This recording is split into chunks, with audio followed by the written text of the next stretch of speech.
नमस्ते दोस्तों, मैं सुमिशा डेरियान स्वागत करती हूँ आप सभी का मेरे YouTube चैनल दी हिमालयन फेरिया में। फ्रेंड्स, आप सभी कैसे हैं मुझे ज़रूर कमेंट करके बताना। मैं बहुत अच्छी हूँ, ज़बरदस्त हूँ। और फ्रेंड्स, आजकल हमारे किन्नौर में ना बहुत ज़्यादा ठंड हो गई है क्योंकि दिसंबर का महीना चल रहा है। वैसे तो हमारे किन्नौर में अक्टूबर के बाद ही बहुत ज़्यादा ठंड शुरू हो जाती है, लेकिन जो मेरा गाँव है ना वो यहाँ पर काफ़ी धूप पड़ती है सुबह से शाम तक। इस वजह से दिन में यहाँ पर इतनी ठंड नहीं होती है, लेकिन सुबह शाम तो यहाँ भी बहुत ठंड लगने लग जाती है। तो अभी तो चल रहा है दिसंबर और कुछ दिन पहले स्नोफॉल भी हुई थी, तो पहाड़ों में एकदम स्नो गिर गया है, तो बहुत अच्छा लग रहा है। वैसे भी सर्दियों में अगर बर्फ़ ना हो ना तो कुछ अधूरा सा लगता है, क्योंकि हमारा जो भी पूरे साल का जो भी पानी के लिए हम डिपेंड रहते हैं वो हम इन्हीं पहाड़ों में जो बर्फ़ है उसी के लिए उसी पे डिपेंड रहते हैं, क्योंकि हमारे यहाँ पे जो पानी का जो सोर्स रहता है वो भी ये इन्हीं पहाड़ों का बर्फ़ रहता है। इसीलिए हमारे यहाँ पे ना बर्फ़ गिरना बहुत ही ज़रूरी है। तो किन्नौर वैसे भी अपनी खूबसूरती के लिए तो जाना जाता ही है, लेकिन अपने ठंड के लिए भी ना किन्नौर बहुत मशहूर है। अक्टूबर से लेकर मार्च तक तो यहाँ पे इतनी ठंड होती है। आजकल तो मैं आपको बताऊँ, धूप और तंदूर ही हम पहाड़ के लोगों की लाइफलाइन होती है। अगर धूप लग जाए और तंदूर हो तब जा कर के लगता है कि बस ठंड से हम बच रहे हैं। आजकल तो मैं भी इतने कपड़े ओढ़ के सोती हूँ फ्रेंड्स, और इतने ज़्यादा कपड़े पहनती हूँ कि ताकि मैं ठंड से बच सकूं। और ठंड की वजह से ना बहुत सारी बीमारियां भी होने लग जाती है, जैसे सिर दर्द, नमूनिया, टाइफाइड, बहुत सारी बीमारियां। अगर हम अपना केयर ना करें ऐसे ठंड के टाइम पे तो हम बहुत ज़्यादा बीमार भी हो सकते हैं। इसी के चलते आजकल जो भी हम काम करते हैं वो धूप आने के बाद ही करते हैं, और हमारी जो मॉर्निंग का रूटीन है वो लगभग 9 बजे से स्टार्ट होता है। मैं तो ऐसे मैं नहीं बताऊँगी कि मैं मतलब पहाड़ों में रहती हूँ, बहुत स्ट्रगल है तो इसलिए मैं सुबह उठती हूँ, ऐसा कुछ भी नहीं है। मैं तो 9 बजे उठती हूँ बहुत आराम से। उसके बाद दिन में जो काम होते हैं वो तो काम होते ही है। अब देखो, हम एक तो पहले से सबसे पहले तो हम एक मतलब कि लड़की है, ऊपर से उसके बाद हम पहाड़ों की लाइफ है हमारी, हम पहाड़ों में रहते हैं। तो यहाँ पे छोटे मोटे काम घर के कुछ ना कुछ चला ही रहता है हर दिन, इसलिए अब ऐसा भी नहीं लगता है कि हम मतलब कुछ एक्स्ट्रा कर रहे हैं या कुछ मतलब अलग हो रहा है। जो भी कर रहे हैं अपने लिए कर रहे हैं। जो चीज़ें सर्दियों में हम इकट्ठा करते हैं वो भी अपने लिए ही करते हैं, ताकि हम सर्दी में ठंड से बच सके।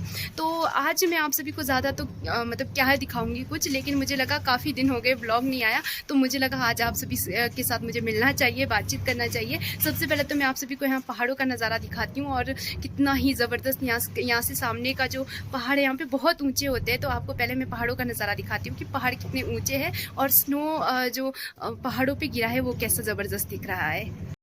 ये देखिए ऊंचे ऊंचे पहाड़, लेकिन इस तरफ ना धूप की सीधी किरणें पड़ रही है। और फ्रेंड्स, पतझड़ भी स्टार्ट हो गया है। देखिए, ये एप्पल का पेड़ है और इससे लगभग सारे पत्ते गिर चुके हैं, और जैसे ही पूरे पत्ते गिर जाते हैं उसके बाद इन पत्तों को इकट्ठा भी किया जाता है। तो ये देखिए, और आप यहाँ वाला पहाड़ देखिए, इसमें देखिए स्नो आपको कितनी अच्छे से नज़र आ जाएगा। ये देखिए, ये देखिए, ये देखिए, यहाँ से आगे आगे आगे वो देखिए। मुझे ना वो वाला पहाड़ बहुत ज़्यादा सुंदर लगता है, वो वाला। जब मैं छोटी थी ना तो मैं सोचती थी काश मैं उस पहाड़ पे चढ़ पाऊँ, तो वहाँ से मेरा विलेज कैसा लगेगा मैं ऐसा सोचती थी। लेकिन ये जो सामने वाला गांव है ना, यहाँ से हमारा गांव बहुत ही ज़्यादा अजीब दिखता है, इतना अच्छा नहीं दिखता है। जबकि गांव बहुत सुंदर है हमारा, लेकिन वहाँ से इतना सुंदर नहीं दिखता है। ये देखिए पहाड़ कितना, और बाकी तो देखिए गाँव में तो आजकल देखिए कैसा पतझड़ की वजह से कुछ भी आपको सुंदर नहीं लगेगा, ऐसा लगेगा एकदम बिल्कुल सूखा सूखा सा। मैंने एक व्लॉग बनाया था कारोसोमंग फर्स्ट और कारोसोमंग 2 पार्ट, वो जो बहुत सारे आपको पहाड़ दिख रहे हैं ना, उसके बीच में बनाया था। वहाँ पे मैं लिंक लगा दूंगी, आप देख लेना अगर आपने देखना है तो।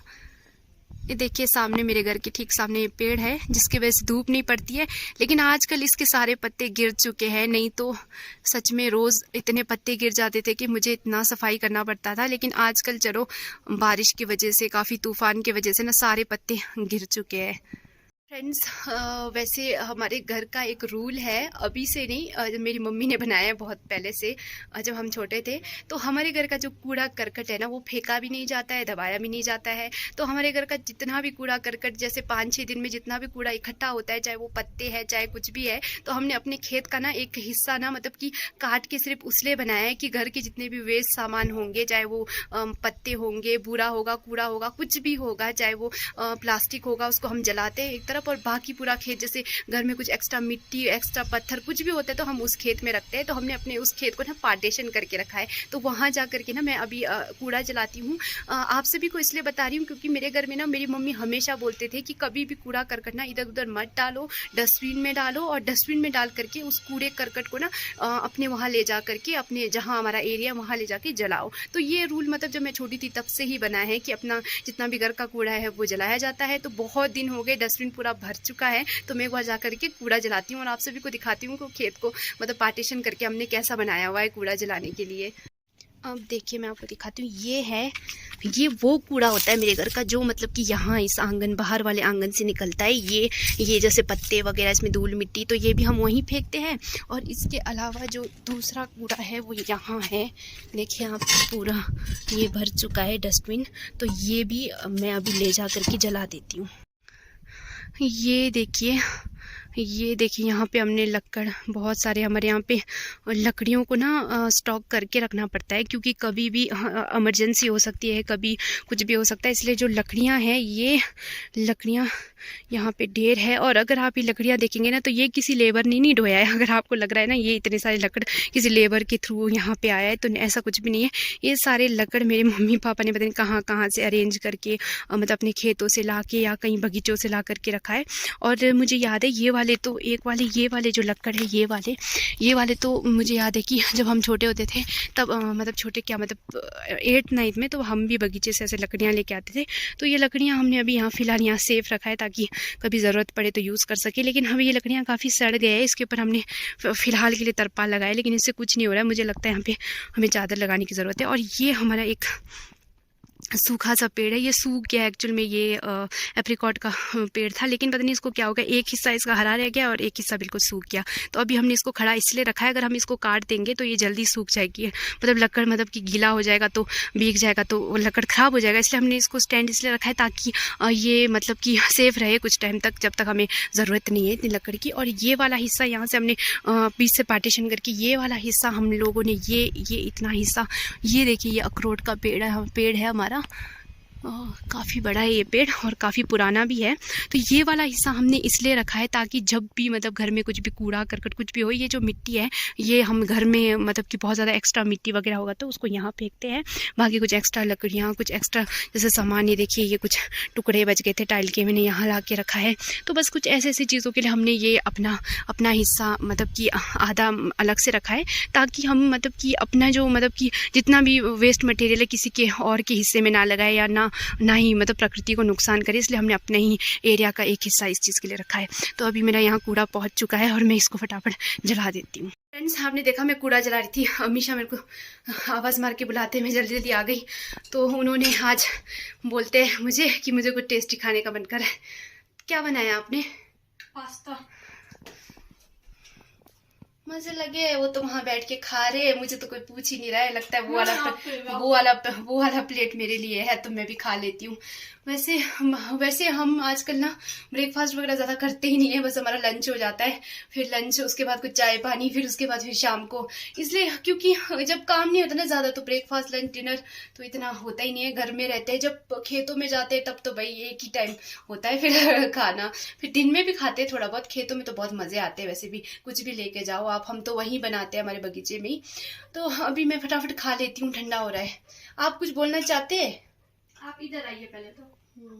ये देखिए ये है बिंदु दी का बनाया। वैसे पास्ता हमेशा मैं ही बनाती हूँ, पहली बार बिंदु दी ने बनाया। आप पता नहीं कैसा बनाया है, पता नहीं कैसा बनाए, टेस्टी है। अच्छा, तो मैं भी इसको खा लेती हूँ फटाफट से।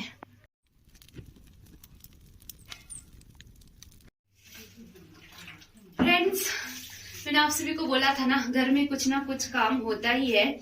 वैसे तो कुछ काम ऐसे होते हैं जो हम नहीं कर सकते, क्योंकि हर काम हम नहीं कर सकते, लेकिन कुछ काम ऐसे होते हैं जो हम कर सकते हैं। कुछ काम ऐसे भी होते हैं जो हमें करने के बाद ही पता चलता है। घर के कुछ काम ऐसे होते हैं जो हम खुद से कर सकते हैं, लेकिन हमारे अंदर वो बना होता है कि नहीं नहीं नहीं, ये काम हम कैसे कर सकते हैं, ये काम तो इनका है। तो ये चीज जो छोटे छोटे काम खुद से ही करना, मतलब खुद को मतलब ये समझना कि मैं हर चीज का समाधान कर सकती हूँ, ये विचार लेकर के छोटी छोटी चीजों को मतलब हमें करना चाहिए। जैसे अब देखिए यहाँ पे मैं चूना कर रही हूँ। एक्चुअली में वैसे तो पुट्टी करना था मुझे, लेकिन मैं सोच रही हूँ चूना ही कर देती हूँ। 2 लेयर चूना लगाऊंगी ताकि कुछ टाइम यहाँ पे ना हम आग जलाएंगे तो थोड़ा सा ये काला हो जाएगा, तो फिर सेफ रहे, मतलब काला ना हो दीवार। उसके बाद फिर से हम नेक्स्ट ईयर, क्योंकि हर साल पेंट तो और चूना तो आपको करना ही पड़ता है, क्योंकि फिर वैसे अगर एक साल करोगे आप, हमारे यहाँ पहाड़ों में तो तंदूर जलाया जाता है, उस वजह से घर तो काला हो ही जाता है। तो मैं अभी चूना कर रही हूँ। तो ये काम जो है ना बहुत होंगे हम में से कि हम सोचते हैं कि ये काम के लिए तो हमें किसी को बुलाना पड़ेगा जो परफेक्ट होंगे। ऐसा कुछ भी नहीं होता है। कोई भी व्यक्ति किसी भी काम में इतना परफेक्ट नहीं होता है, वो बना होता है, क्योंकि उसने वो काम किया होता है, ज्यादा करने की वजह से वो उस काम में परफेक्ट हो गया होता है। तो घर के कुछ काम छोटे मोटे ऐसे होते हैं जो हमें खुद करना चाहिए, जैसे कुछ टूट फूट जाए उसको जोड़ना वगैरह वगैरह। और ये चीज मैंने पता है कहाँ से सीखा, ये मैंने ब्रह्मा कुमारी संस्था से सीखा। जब से मैं ब्रह्मा कुमारी संस्था में जुड़ी हूँ, जब मैं ब्रह्मा कुमारी सेंटर जाती हूँ, तो मैं वहां देखती हूँ कि वहां पे जो दीदियां होते हैं, जो वहां पे भाई बहन होते हैं, वो हर छोटा छोटा काम सेंटर में जो भी काम होता है, चाहे डिस्टेंबल, बहुत कुछ चीजें वो खुद करते हैं। वहां से हम भी जब सेवा में जाते थे तो हम भी ये सब चीजें करते थे। तो मुझे पता चला कि हम व्यक्ति अगर किसी भी चीज को शुरू कर देना करना तो हम कर सकते हैं। तो इसलिए छोटे मोटे काम मैं भी खुद करती हूँ। मेरे घर में तो वैसे भी मम्मी पापा पहले से ही हमें मतलब ये बोलते हैं कि हमें हर काम खुद से करना चाहिए जितना हमसे होता है। तो बस मैं भी अभी उसी काम में लगी हूँ। तो अभी देखती हूँ ये नेक्स्ट, मेरे को अभी तो बहुत फीका लग रहा है ये जो मैंने लगाया है। अब मैं दोबारा नेक्स्ट लेयर लगा के देखती हूँ कि फिर ये कैसा बन के निकलता है, फिर मैं आपको दिखाऊंगी।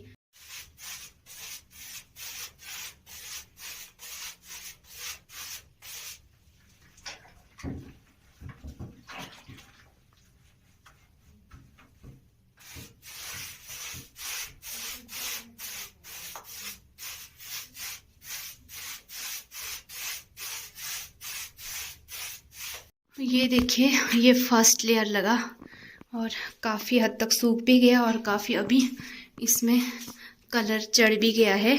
तो जब मैं इसमें सेकंड लेयर लगाऊंगी तब तो ये बिल्कुल अच्छा हो जाएगा। लेकिन अभी मैंने इसको सूखने दिया है और आजकल ना एकदम से धूप छुप जाती है, इसलिए अब नेक्स्ट जो लेयर लगेगा वो लगेगा कल। अब जो धूप है ना वो बिल्कुल ही छुप चुकी है। देखिए अब काफ़ी ठंड हो गई है, अब अंदर पैक होने का टाइम हो गया। अब तो बाहर रहना मतलब ठंड ठंड। अभी मैं दिखाती हूँ अमीशा क्या कर रहे हैं इस टाइम। देखिए अमीशा जी क्या कर रहे हैं आप? मैं बर्तन धो रही हूँ। ये कौन सा टाइम है बर्तन धोने का? यही टाइम हो जाता है बर्तन धोने का। ये देखिए कितने सारे बर्तन धो रहे हैं। ये बर्तन धो रहे हैं इस वजह से दूसरे काम भी मुझ पे थोप रहे हैं कि रोटी मुझे बनाना है और सब्जी भी मुझे बनाना है। अभी मैं आपको दिखाती हूँ कि मम्मी और आपी क्या कर रहे हैं। ए देखिए मम्मी और आपी ना यहाँ बैठ के अपने ज़माने के दिन याद कर रहे हैं। ये देखिए ये मेरी माता है और ये मेरे अपी है। यहाँ देख के बोलो क्या बोल रहे अम्मी अम्मी छ। हाँ हिंदी में बोलो तो। पहले पहले ना हाँ छोटे छोटे हाँ छोटे छोटे में हाँ गाय बच्चों के साथ ढाक हाँ से परे जाते थे। हाँ दिन को खाने के लिए सूखा हुआ बेमी देते थे घर वाले। हाँ और वो तेल निकाल के खल होता है ना, हाँ वो खल के साथ वो खल खाते थे जो अभी साथ गाय को खिलाते खिलाते खाते थे उसको। अच्छा जौ का मोरी, हाँ वो जौ का मोरी खाते हाँ थे। हाँ तुलसी का वो हाँ मोरी, हाँ फावड़े का एक एक चिल्टा देते दिन के लिए। हाँ। वो तो कभी तो कौआ लेके नहीं होता है तो कौवे को ले जाने को कहा डांग डांग वहाँ छोड़ के लगड़ी ढूंढने को तब कौवे खा डाकों में लगड़ी ढूंढने के लिए जाते। वो आते तक वो कौवे ना वो खा के वो खत्म। सारा दिन भूखा प्यासा से मरते हुए क्या अच्छा करना। अच्छा घर में आके भी चूल्ही का वो लफी देते थे शाम की टाइम हाँ खाने को। चाय पानी तो हमने देखा ही नहीं। ऐसा इतना हाँ, मतलब चावल दाल देखा नहीं। हम्म, इतना कठिन कठिन से हमने दिन बिताया। अच्छा करना आप जी। फ्रेंड्स देखिए, आप ये बोल रहे हैं कि पहले पहले इतना स्ट्रगल था और अभी के जो हम लोग है ना, मतलब अभी हमारे मजे हैं। अब आप आपके लोगों के अभी हाँ अभी के लोगों के मजे है क्या? अभी आप लोग का वक्त में बहुत मजा है। आप लोग को तो लिखाई है, पढ़ाई है, खाने को अच्छा है, पहनने को अच्छा है। पहले हम जूते नहीं देख रहे थे। हाँ, पैरों में जूते नहीं, तन में कपड़े नहीं। हाँ, बहुत मुसीबत से जूता नहीं देखा, ऊपर जोत तक नंगा पैर के साथ आना, वहां से पूरा बोझ। आप हम एक्चुअल में ना, मेरी आपी है ना, हमारे आपी जमाने के कितने फिफ्थ पांची पढ़े ना आपी आप? हाँ जी, हाँ, आप भी अपने जमाने के पांचवी पढ़े। सोचे उस ऐसे कठिन टाइम में भी आप ही ने पांचवी तक पढ़ाई की। आप ही के साथ मैं आपको फिर कभी अलग नेक्स्ट व्लॉग में दिखाऊंगी कि कुछ आप ही ना, आप ही की आवाज बहुत अच्छी है, आप ही बहुत अच्छे सिंगर है। तो कभी मैं आप सभी को आप ही से फिर मिलाऊंगी। और जो किन्नौरी गाने हैं चाहिए तो मैं गा भी सकती देखो क्या बोल रहे, गाना गुना गाने को कोई सिंगर चाहिए तो गा भी सकते हैं। चलिए आप ही से मैं फिर कभी मिलाऊंगी आप सभी को। फ्रेंड्स आज का मेरा व्लॉग जो था वो इतना ही था। दोस्तों अगर मेरे वीडियोस पसंद आते हैं तो चैनल को जरूर से सब्सक्राइब कर लो, बेल आइकन बटन को क्लिक कर दो ताकि सारे नोटिफिकेशन मेरे वीडियो के आप सभी तक पहुंचते रहे, और प्यारे प्यारे कमेंट्स कर दो। बाय बाय दोस्तों, फिर मिलेंगे ऐसे ही मेरे जीवन के नए किसी अगले हिस्से में, नए किसी किस्से में। तब तक आप सभी अपना ध्यान रखना।